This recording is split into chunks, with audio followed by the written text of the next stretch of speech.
తిరుమల వెంకటేశ్వర స్వామివారు కుబేరుడి దగ్గర అప్పు తీసుకోవడం, అది ఇంకా తీరకపోవడం వెనుక ఉన్న పురాణ గాథ మరియు ఆధ్యాత్మిక అంతరార్థం చాలా ఆసక్తికరంగా ఉంటుంది. దీనికి సంబంధించి ప్రచారంలో ఉన్న ముఖ్య కారణాలు ఇవి. కళ్యాణం కోసం చేసిన అప్పు. పురాణాల ప్రకారం శ్రీనివాసుడు పద్మావతి దేవిని వివాహం చేసుకోవడానికి ఆకాశరాజు అడిగిన కట్న కానుకలు, ఇతర ఖర్చులు కోసం ధనవంతుడైన కుబేరుడి దగ్గర అప్పు తీసుకుంటాడు. బ్రహ్మ శివుల సాక్షిగా జరిగిన ఈ ఒప్పందం ప్రకారం సుమారు 1,14,00,000 రామముద్రలు అప్పుగా తీసుకున్నారని చెబుతారు. Welcome to my YouTube channel, it's show time. ఇప్పటి వరకు ఎవరైనా మన ఛానల్ని సబ్స్క్రైబ్ చేయకపోతే ఇప్పుడే సబ్స్క్రైబ్ చేసుకోండి. ఎందుకంటే ఇలాంటి కొత్త విషయాలు తెలుసుకోవడానికి, అలాగే ఈ వీడియో చూసేటప్పుడు కానీ మధ్యలో అయినా మీకు మన కంటెంట్ నచ్చితే ఒక లైక్ వేసుకోండి, అలాగే షేర్ చేయండి. మీలాగే ఈ విషయాన్ని వేరే వాళ్ళు కూడా తెలుసుకుంటారు. వీలైతే ఒక కమెంట్ కూడా ఇచ్చేయండి.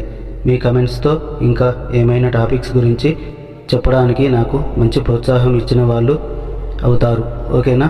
ఇక టాపిక్లోకి వెళ్తే, వడ్డీ మాత్రమే చెల్లించడం.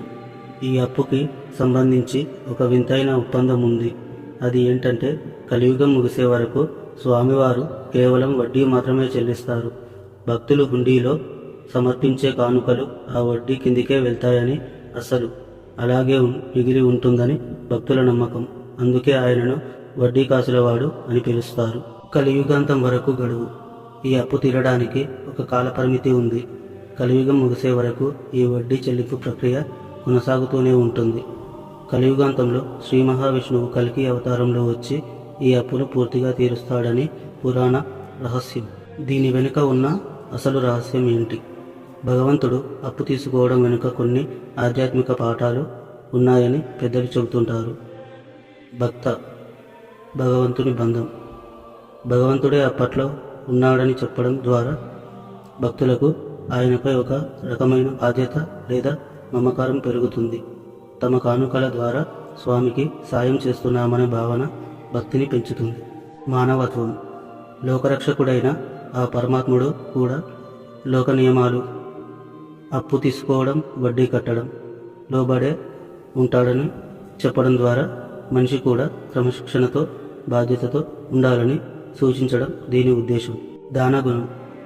కలియుగంలో మనుషులు సంపాదించిన దానిలో కొంత భాగం దైవ కార్యాలకు లేదా ధర్మ కార్యాలకు వెచ్చించాలని ప్రోత్సహించడానికి ఈ హుండీ వ్యవస్థ ఒక మార్గంగా మారింది.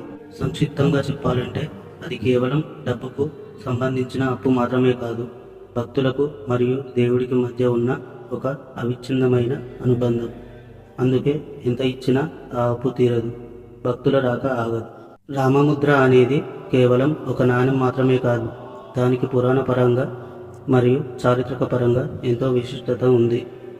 దీని విలువను మనం 2 రకాలుగా చూడవచ్చు. పురాణ కాలం నాటి విలువ. పురాణాల ప్రకారం రామముద్రలు అనేవి రామరాజ్యంలో చలామణిలో ఉన్న అత్యంత స్వచ్ఛమైన బంగారు నాణాలు. బరువు.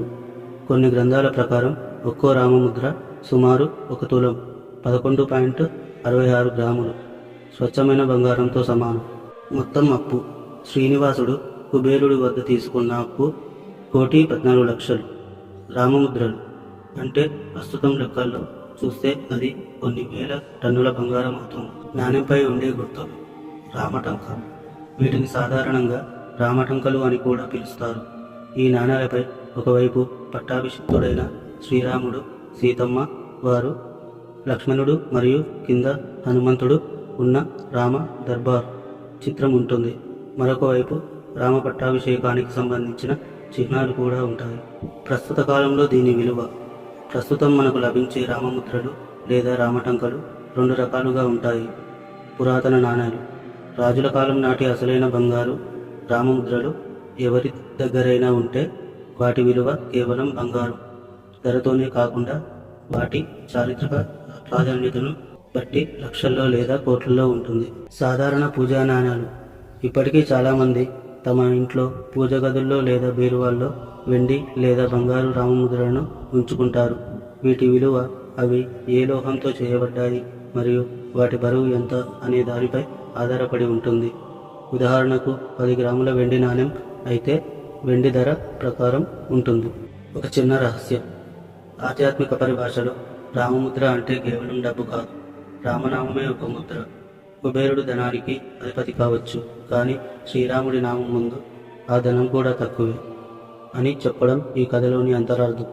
అందుకే స్వామివారు కుబేరుడి దగ్గర ధనం తీసుకొని దానికి బదులుగా రామముద్రలను, రామనామ శక్తిని హామీగా ఇచ్చారని కొందరు పండితులు చెబుతుంటారు.